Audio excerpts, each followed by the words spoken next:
আজকের ক্লাসে আমরা যেটা শিখবো সেটা হলো গাউসের উপপাদ্য। কি জিনিস কি কেন পড়ব একটু ডিটেলসে বলি, একটু রিক্যাপ করি ব্যাপারটাকে। আমরা এই চ্যাপ্টারটার মেইন ইন্টারেস্ট হলো চার্জ নিয়ে, চার্জের ইলেকট্রিক ফিল্ড নিয়ে। একটা স্ট্যাটিক চার্জ যখন একটা জায়গায় থাকে তার আশেপাশে যে ফিল্ড তৈরি হয় সেই ফিল্ডেরই চ্যাপ্টার চলছে এটা, যেটা ইলেকট্রিক ফিল্ড বলে বা তড়িৎ ক্ষেত্র বলে। সেই তড়িৎ ক্ষেত্র আমরা কুলম্বস ল এর দ্বারা শিখলাম যে যদি একটা মানে পজিটিভ আধানকে এই ক্ষেত্রে যে কোনো একটা পয়েন্টে নিয়ে আসা যায় তাহলে এই আধানটা এই পজিটিভ ইউনিক আধানকে যে বল দ্বারা আকর্ষণ করে তাকে বলা হয় তার তড়িৎ ক্ষেত্র প্রাবল্য, আর এরিয়াটাকে তড়িৎ ক্ষেত্র বলে। এই তড়িৎ ক্ষেত্র পড়তে গিয়ে আমরা কুলম্বের ল শিখলাম। তারপরে কুলম্বের ল এর অ্যাপ্লিকেশন হিসেবে আমরা ইলেকট্রিক ডাইপোল এবং সেই ডাইপোলের জন্য বিভিন্ন পয়েন্টে কেমন ইলেকট্রিক ফিল্ড ইন্টেন্সিটি হয় বা তড়িৎ ক্ষেত্র প্রাবল্য হয় তা কুলম্বের সূত্র অ্যাপ্লাই করে আমরা দেখলাম। এবার প্রশ্ন হলো মেইনলি আমার যেটা দরকার সেটা হলো কি ইলেকট্রিক ফিল্ড ইন্টেন্সিটি বা তড়িৎ ক্ষেত্র প্রাবল্য বিভিন্ন বস্তুর ক্ষেত্রে, বিভিন্ন মানে আহিত বস্তুর ক্ষেত্রে, মানে আধানযুক্ত বস্তুর ক্ষেত্রে তার চারপাশে বিভিন্ন জায়গায় কোন পয়েন্টে কেমন তড়িৎ ক্ষেত্র হয় সেটা মেজার করার একটা ফর্মুলেশন দরকার আমাদের। এবার প্রশ্ন হলো তো সেটা মানে আমাদের কুলম্ব একটা স্টাইল দিয়ে করলো। এবার ওই একই জিনিস যেটা ইলেকট্রিক ফিল্ড ইন্টেন্সিটি যেটা আমরা বের করব সেটা গাউস আবার একটা নতুন স্টাইলে করবে। মানে আমি সেই ইলেকট্রিক ফিল্ড ইন্টেন্সিটি বের করব বিভিন্ন পয়েন্টে, কিন্তু একটু অন্যভাবে যেটা করেছিল গাউস, এবং তার যে থিওরেম, তার যে পদ্ধতি তাকেই বলা হয় গাউসের উপপাদ্য। তো এটা শেখার আগে আমাকে কয়েকটা জিনিস আগে শিখে নিতে হবে, পরপর দেখো। নাম্বার 1, সবই এগুলো গাউসের উপপাদ্যের জন্য প্রয়োজনীয় তথ্য। সব থেকে প্রথম তথ্য জানতে হবে তোমাকে যে এরিয়া বা ক্ষেত্রফল। ক্ষেত্রফল যেটা আমরা জানি, ক্ষেত্রফল বলতে কি বুঝি? This is area, surface area যাকে বলে। ক্ষেত্রফল যে কোনো তলের যদি আয়তক্ষেত্র হয় তাহলে দৈর্ঘ্য ইনটু প্রস্থ, যদি সার্কেল হয় তাহলে পাই আর স্কয়ার। এই যে তলটা উপর একটু উপরি তলটা এটাকে বলা হয় তার ক্ষেত্রফল। তো ক্ষেত্রফলকে আমরা এতদিন জানতাম স্কেলার রাশি, বাট এটা একটু রং। ক্ষেত্রফল অ্যাকচুয়ালি ভেক্টর রাশি। এবার ভেক্টর রাশি হলে তার দিক হওয়া উচিত, অবশ্যই ক্ষেত্রফলে কিন্তু দিক হয়। এবার ক্ষেত্রফলের দিক কোনটা? তাহলে ক্ষেত্রফলের দিক বলছে যে যে এরিয়াটা আমি নিচ্ছি সেই ক্ষেত্রফলটার দিক হলো তার সাথে পারপেন্ডিকুলারলি, একদম যেটা এরিয়া হবে তার সাথে এক্স্যাক্টলি পারপেন্ডিকুলার হবে তার ডিরেকশন। এটাই হলো মানে ক্ষেত্রফলের ডিরেকশন। তাহলে এখন আমি জানলাম কি ক্ষেত্রফল একটি ভেক্টর রাশি এবং তার দিক হয়, সেই দিকটা হলো একদম ওই তলটার সাথে লম্ব হবে। ওই হলো একটা তথ্য আমার জানা হলো। এই তথ্যটা গাউসের উপপাদ্যের জন্য খুব ইম্পর্টেন্ট তথ্য। যেটুকু প্রয়োজন তথ্য জানার সেটুকুই জানাবো, কারণ সিলেবাসটা অনেক বড়, আমি তাড়াতাড়ি শেষ করার চেষ্টা করছি ব্যাপারটাকে, যতটা তোমাদের প্রয়োজন। তাহলে 1 নম্বর তথ্য জানলাম। 2 নম্বর তথ্য জানতে হবে, সেটা হলো ইলেকট্রিক ফ্লাক্স। ইলেকট্রিক ফ্লাক্স কি? খুব ইম্পর্টেন্ট একটা জিনিস। আমরা এর আগের ক্লাসে তড়িৎ বলরেখা শিখেছিলাম। বলরেখাগুলো কি শিখেছিলাম? যে একটা কোনো আধান যদি কোথাও রেখে দিই তো তার চারপাশে কি সৃষ্টি হয়? তড়িৎ ক্ষেত্র। সেই ক্ষেত্র বোঝানোর জন্য আমি যদি একটা +1 ইউনিট আধানকে ছেড়ে দিই তাহলে সে যে পথে পথে গমন করবে সেই পথগুলোকে বলা হয় তড়িৎ বলরেখা। সেগুলো কেমন ছিল? যদি প্লাস কি হয় এই এই এরকম ছিল, এগুলো হলো তড়িৎ বলরেখা। এইবার যদি এই তড়িৎ বলরেখা গুলো এই আধানটা যে বস্তুটার মধ্যে রয়েছে তার সারফেসটা যদি সাপোজ এরকম দেখতে হয়, বলরেখাগুলো তো এরকমই হবে যেমন বেরিয়েছে এই আধান পয়েন্ট থেকে। আবার তার সারফেসটা যদি এরকম দেখতে হয় তাহলেও বলরেখাগুলো এরকমই হবে। দেখো পার্থক্যটা বুঝবে। এবার দেখো এই বলরেখার এই বলরেখার মধ্যে পার্থক্য হলো এইখানে যে তলটা রয়েছে সেই তলের প্রতিটা পয়েন্টের সাথে এই বলরেখাগুলো কিন্তু লম্ব নয়। কারণ প্রত্যেকটা তল যদি নিই ইন্ডিভিজুয়ালি যেখান দিয়ে বলরেখা বেরিয়েছে সেই তলটা হবে কি ওই মানে যেমন আঁকা আছে সেই আঁকার সাথে স্পর্শ রাখতে হবে, তাহলে আমি অ্যাঙ্গেলটা পাবো যে কতটা অ্যাঙ্গেল করে বলরেখাটা বেরাচ্ছে। বাট যদি একদম সার্কুলার হয় তাহলে প্রত্যেকটা স্পর্শক কিন্তু কি হয় এই বলরেখাগুলোর সাথে লম্ব হয়। তাহলে আমি যদি ইলেকট্রিক ফ্লাক্সের কথা বলি তাহলে বলরেখার সাথে এর পার্থক্য এইটুকুই যে বলছে কোনো একটা তল বরাবর যদি সেই তলের সাথে পারপেন্ডিকুলার ভাবে বা লম্ব ভাবে যে কটা বলরেখা বেরাবে তাকে বলা হয় ইলেকট্রিক ফ্লাক্স বা তড়িৎ ফ্লাক্স। তাই তড়িৎ ফ্লাক্স হলো সেই সমস্ত বলরেখাগুলো বা সেই সমস্ত বলরেখার সংখ্যা যেটা ওই তল দিয়ে একদম লম্বভাবে বেরাবে। অর্থাৎ একটা সার্কুলার সারফেসের ক্ষেত্রে ওর তল দিয়ে যে কটা বলরেখা বেরায় সব কটা বলরেখায় কি ওর তড়িৎ ফ্লাক্স।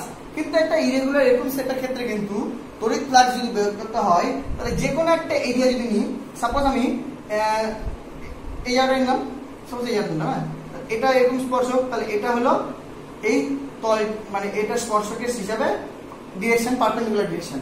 তাহলে এই তলটা সাপেক্ষে এটা হলো ই, কারণ জানি বলরেখা সবসময় ই বোঝায়, ই এর ডিরেকশনটাই বোঝায়, তবে এটা বলরেখা। তবে এই ইটা যদি এই পারপেন্ডিকুলার ডিরেকশনের সাথে থিটা কোণ করে থাকে তাহলে ই এরই একটা কম্পোনেন্ট এদিকে হবে ই cos থিটা, বুঝে গেল? তবে ই cos থিটাটা দেখছি আমি এই তলের মধ্যে দিয়ে কিন্তু লম্বভাবে বেরিয়েছে, অর্থাৎ এই ই cos থিটাটা কিন্তু তড়িৎ ফ্লাক্স, ইটা নয়। বাট এখানে ইটাই কিন্তু তড়িৎ ফ্লাক্স। এবার এখানে যদি এই তলটার এরিয়াটা যদি ডিএস হয় তাহলে ডিএস এর ডিরেকশনটা তাই এরকমই হবে, এটা হবে ডিএস এর ডিরেকশন। তাহলে ডিএস এর বরাবর ই cos থিটা বেরিয়েছে। এবার এক একটা এইটুকু এরিয়াতে তো প্রচুর ই বেরাবে, প্রচুর বলরেখা বেরাবে, তার প্রত্যেকটা কম্পোনেন্ট হলো ই cos থিটা যেটা ডিএস বরাবর কাজ করছে। এটা ক্লিয়ার রাখো যে এইটুকু জায়গাতে যে আমি তলটা নিয়েছি সেই তলটার সাথে আমার এই আধানের সাপেক্ষে যে বলরেখা বেরিয়েছে তার প্রত্যেকটা কম্পোনেন্ট হলো ই cos থিটা এই তলটা বরাবর। এবার এই তলটা যদি ডিএস হয় তাহলে এই ডিএস তলের মধ্য দিয়ে মোট কতগুলো বলরেখা বেরাবে সেটা হলো এই ডিএস ইনটু ই cos থিটা। এক একটা ই cos থিটা হলে টোটাল হবে ডিএস ইনটু ই cos থিটা। তাহলে এই যে টোটাল ফ্লাক্সটা যেটা ডিএস তলের সাথে লম্বভাবে বেরিয়েছে মানে ডিএস তলের দিকে বেরিয়েছে একদম, সেই E D cos theta into DS এই পার্টটাকে বলা হয় তড়িৎ ফ্লাক্স, যে এই ডিএস এরিয়ার মধ্য দিয়ে d5 ই cos থিটা ডিএস। আবার এই এক্সপ্রেশন থেকে আমি বলতে পারি যে cos থিটা মানে d5 E vector dot DS vector, কারণ ই আর ডিএস দুটোই ভেক্টর, তাহলে cos থিটা মানে এটা এদের ডট প্রোডাক্ট। আর ডট প্রোডাক্ট থেকে বলতে পারি যে এই ইলেকট্রিক ফ্লাক্সটা কিন্তু আবার স্কেলার রাশি, এটা কিন্তু ভেক্টর রাশি নয়। তাহলে আমাদের প্রথমে শিখতে হলো এই ইলেকট্রিক ফ্লাক্সটা কি জিনিস। তাহলে আমরা ইলেকট্রিক ফ্লাক্স প্রথমে শিখলাম যে ডিএস এর ক্ষেত্রফলটা একটা ভেক্টর রাশি, তারপরে শিখলাম তার ডিরেকশনটা পারপেন্ডিকুলার টু দা প্লেন হয় যে মানে যে প্লেনে রয়েছে। এবার তারপর শিখলাম ইলেকট্রিক ফ্লাক্স হয় হলো সেই মানে তল দিয়ে লম্বভাবে নির্গত বলরেখার সংখ্যা, সেটা হয় ই cos থিটা ইনটু ডিএস বা ই ডিএস ই ডট ডিএস হয়ে গেল।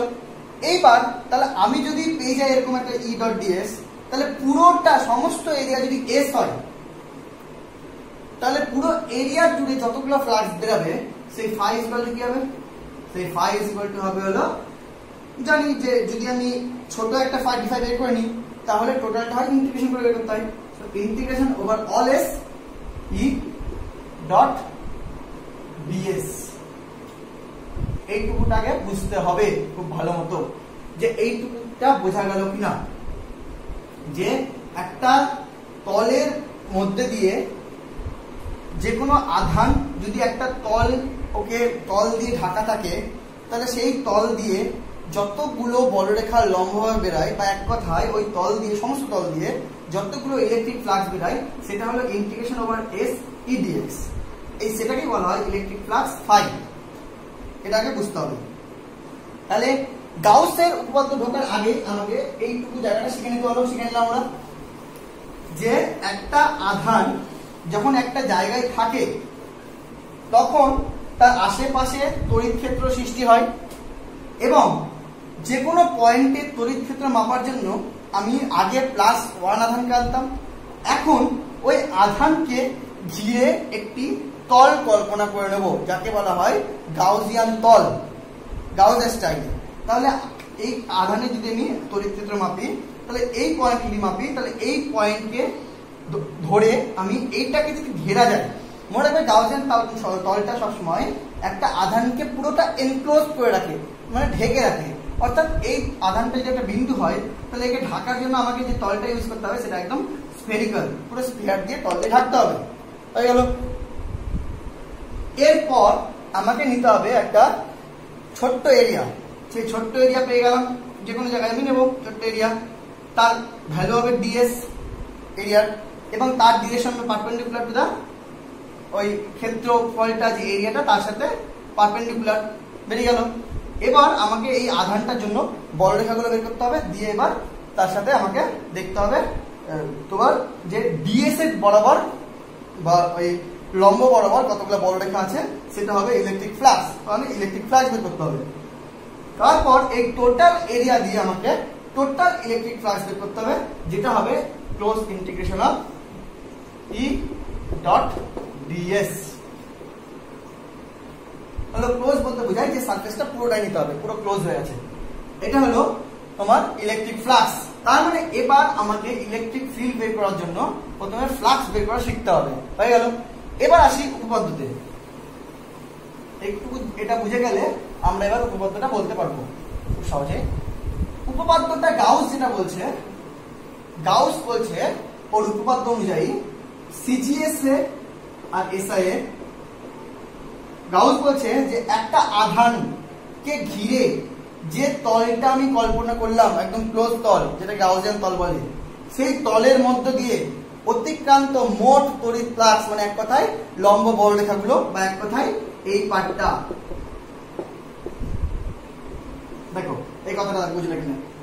গাউসের কথা অনুযায়ী একটা কোনো আধানকে ঘিরে যদি একটা কোনো ক্লোজ সারফেস থাকে, তাহলে সেই সারফেসের মধ্য দিয়ে অতিক্রান্ত মোট তড়িৎ ফ্লাক্স, মানে তো এটা শিখে দিলাম আগে, সেটা এবার গাউসের কথা অনুযায়ী সিজিএস পদ্ধতিতে কি হবে আর এসআই পদ্ধতিতে কি হবে, সেটা আমাকে গাউস বলল যে সিজিএস পদ্ধতিতে সেটা হবে যে আধানটাকে আমি ঘিরে রেখেছি, কিউ এনক্লোজ, মানে যে তলটা দিয়ে যে আধানটাকে আমি ঘিরে রেখেছি তার 4π/k গুণ, আর এসআই বলতে হবে যে আধানটাকে আমি ঘিরে রেখেছি তার 1/ε গুণ। দেখো বোঝা গেল কিনা, এটা প্রমাণও করা যাবে, প্রমাণ করে দিব। তাহলে সিজিএস পদ্ধতিতে বললো গাউস যে একটা কোনো আধানকে যদি, নতুন স্টাইল এটা, একই তড়িৎ ক্ষেত্র বের করা, কারণ এখানে ইটা রয়ে গেছে, আমি এটা সলভ করে আমি কিন্তু ইটা বের করে নিতে পারবো। আমি আগে ধরে নিলাম যে ওখানে তড়িৎ ক্ষেত্র তো হবেই, সেই তড়িৎ ক্ষেত্রটা ই। এবার তড়িৎ ক্ষেত্র যদি ই হয়, তাহলে আমি দেখে দিলাম যে এটা তোমার তড়িৎ ফ্লাক্সটা হয় ইন্টিগ্রেশন ওভার ইডিএস। এই ফ্লাক্সের ভ্যালুটা আবার বলছে অ্যাকর্ডিং টু গাউসের উপপাদ্য 4π/k ইনটু কিউ এনক্লোজ, মানে যে আধানটা ওই সারফেস দ্বারা আবদ্ধ রয়েছে, বা এসআই পদ্ধতিতে 1/ε ইনটু কিউ এনক্লোজ। এবার এই সূত্রটাকে, এই উপপাদ্যটাকে বলা হয় গাউসের উপপাদ্য, যেই উপপাদ্য দিয়ে এবার আমি নতুন নতুন কিছু সারফেসের জন্য বা নতুন নতুন কিছু বডির জন্য বিভিন্ন পয়েন্টে, মানে অ্যাপ্লিকেশনের জন্য বিভিন্ন পয়েন্টে আমি তড়িৎ ক্ষেত্রগুলো বের করব। সেটা বের করার আগে আমরা একটু এই যে সূত্রটা, মানে উপপাদ্যটা যেটা হয় সেটা একটু প্রমাণ করব। যে কোনো একটা করি, মনে করো আমি এই সেকেন্ডটা প্রমাণ করছি, মানে এই সাইডটা করছি, সিচুয়েশন নিজে করে নেবে। দেখো এই সাইডটা কি করে প্রমাণ করব। এবার গাউসের উপপাদ্যটা প্রমাণ করব। আমি দেখো নিয়েছি একটা সারফেস নিয়েছি, যে কোনো ক্লোজ সারফেস, এই আধানটা দ্বারা, এটা হলো ও মাঝখানে একটা বিন্দু যেখানে আধানটা রয়েছে, আর দূরত্বে আমি একটা গাউসিয়ান, ছোট্ট একটা ক্ষুদ্র তল কল্পনা করে নিচ্ছি এই গাউসিয়ান পুরো সারফেসটার মধ্যে। সেই সারফেসটার যে ডিরেকশন সেটা ডিএস এই বরাবর, আর এখান থেকে বড় রেখার যে ডিরেকশনটা সেটা এটা, অর্থাৎ ই কাজ করছে এই বরাবর। এবার ই এর ই cos θ পার্টটা কাজ করছে এই বরাবর, আর এই ই cos θ পার্টটা হবে ওর ফ্লাক্স। যাই হোক, এটা আমরা দেখছি। তো এবার যদি আমি এখানে দেখি এটা ই যদি হয় তাহলে আমি এটা কি জানি, এটা হলো ই cos থিটা। এবার তাহলে এইটুকু এরিয়ার মধ্যে দিয়ে যে মোট অতিক্রান্ত তড়িৎ মাসটা কি হবে, সেটা হবে ইন্টিগ্রেশন ওভার ই ডট ডিএস, তাই তো। এবারে ইন্টিগ্রেশনটা আমি করব। এবার দেখো যদি এটা ভেঙে দিই তাহলে ই ডট ডিএস মানে আবার কি ই cos থিটা ডিএস, তাই তো। এবার এই পয়েন্টে যদি এটা আর দূরত্ব হয় তাহলে আমরা জানি ই বের করতে, তো আমরা জানি অলরেডি কুলম্বস ল দিয়ে, সেটা যদি এখানে প্রয়োগ করে দিই তাহলে সেটা কি হবে, এস ইকুয়াল টু ই এর ভ্যালু কত হবে, q by 4 pi epsilon r square হয়ে গেল into cos theta into DS. এখান থেকে দেখো q by 4 pi epsilon common চলে গেল, তাই তো। এখান থেকে থাকলে হলো ইন্টিগ্রেশনের মধ্যে DS cos theta by r square, তাহলে মাঝখানে থাকলো কি DS cos theta by r square. এইবার এই যে DS cos theta by r square, এই পার্টটাকে একটা নতুন জিনিস বলা হয়, সেটা হলো মনে রাখবে যদি একটা কোনো তল যার এরিয়া ডিএস হয় এবং সেটা যদি আর ব্যাসার্ধের হয় তাহলে এই তলটা এই পয়েন্টে একটা শঙ্কুর মতো সলিড কোণ তৈরি করে পুরোটা ঘিরে। এই সলিড কোণকে বলা হয় ডি ওমেগা। এই সলিড কোণের ভ্যালুটাই হয় DS cos theta by r square. তাহলে আমরা যদি এখানে এটা বসিয়ে দিই তাহলে সেটা হবে q by 4 pi epsilon naught by epsilon, কি দিয়ে বসলাম, এপসাইলন দিয়ে বসলাম, ক্লোজ ইন্টিগ্রেশন ডি ওমেগা। তাহলে ডি ওমেগাটা কি বললাম, এইটুকু এই পয়েন্টের এই এরিয়ার জন্য সলিড কোণটা। তাহলে সমস্ত যদি আমি সলিড কোণটা নিয়ে নিই তাহলে একটা চারিদিক দিয়ে থাকা সারফেসের মাঝখানে যদি ও পয়েন্ট হয় তাহলে তার চারিদিকে সমস্ত কোণটা হয় হলো, টোটাল কোণটা হয় হলো 4 পাই। তাহলে ডি ওমেগা ইন্টিগ্রেশন করলে আমি পাবো 4 pi, that is equal to q by 4 pi epsilon into 4 pi. 4 pi কেটে গেল, that is q by epsilon. এবার কিউটা কি, কিউটা হলো এই সারফেস দ্বারা ক্লোজ থাকায় সেই আধানটি, অর্থাৎ 1 by epsilon into q enclose. এটা হলো গাউসের উপপাদ্য। এসআই পদ্ধতিতে গাউস এই উপপাদ্যটাই বলছে যে ইলেকট্রিক ফ্লাক্স ইকুয়াল টু হয় 1 by epsilon into q enclose, যেটা আমরা প্রমাণ করে দিলাম। তাহলে গাউসের উপপাদ্য শিখলাম এবং সেটা প্রমাণও করে দিলাম। এবার আমরা এখানে এটা দিয়ে যেটা মেন কাজ সেটা হলো অ্যাপ্লিকেশন গুলো করবো।